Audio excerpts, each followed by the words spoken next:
Congressman, we're so glad you're on. It's always great to have you on the show. Okay, we've got breaking news out of the New York Times. It's reporting that Governor DeSantis says that backing former President Trump, that he's telling his friends that supporting President Trump for 2024 is too much to ask after former President Trump attacked DeSantis for being dull and having no charisma. And that the expectation that DeSantis is supposed to bend the knee is just too much and over the top. The governor is accusing the former president of being, quote, also uncharacteristically out of step with his party's base. What do you think of this story?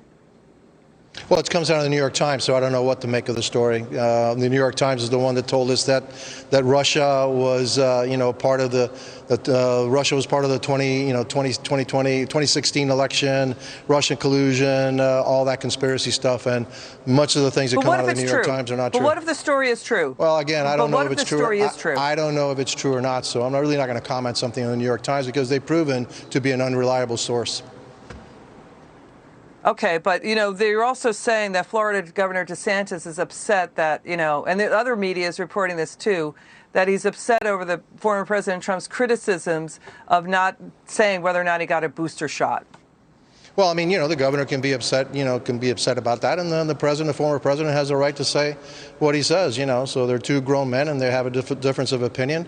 They're both, very popular figures in the GOP, and certainly in my state, the governor is running for re-election, and I think he's gonna do very well and get re-elected pretty easily. And again, when I worked with him as the mayor of Miami-Dade County, I thought he did a really good job, and as governor of the state of Florida, I think he continues to do a really good job as the governor of the state of Florida.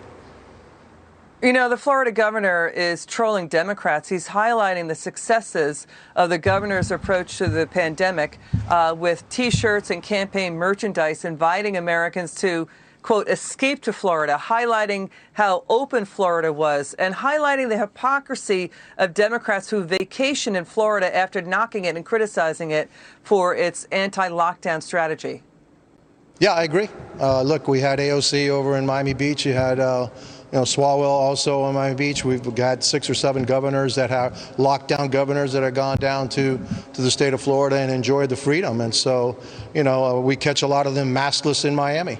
And so they're kind of talking out of both sides of their mouth. They want to lock everybody else down in their home state, but then they have the freedom to go down in the state of Florida and enjoy the freedom of the state of Florida.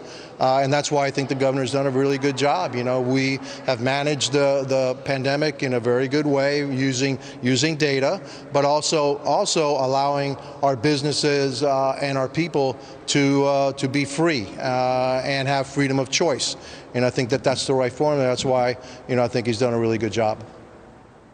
It's Democrat Michigan Governor Gretchen Whitmer, New Jersey Governor Phil Murphy, even CNN anchor Don Lemon, and as you point out, Alexandria Cortez vacationing in Florida after criticizing the state. Let's listen to the governor on this and more about what's going on in Florida. Watch this. Okay.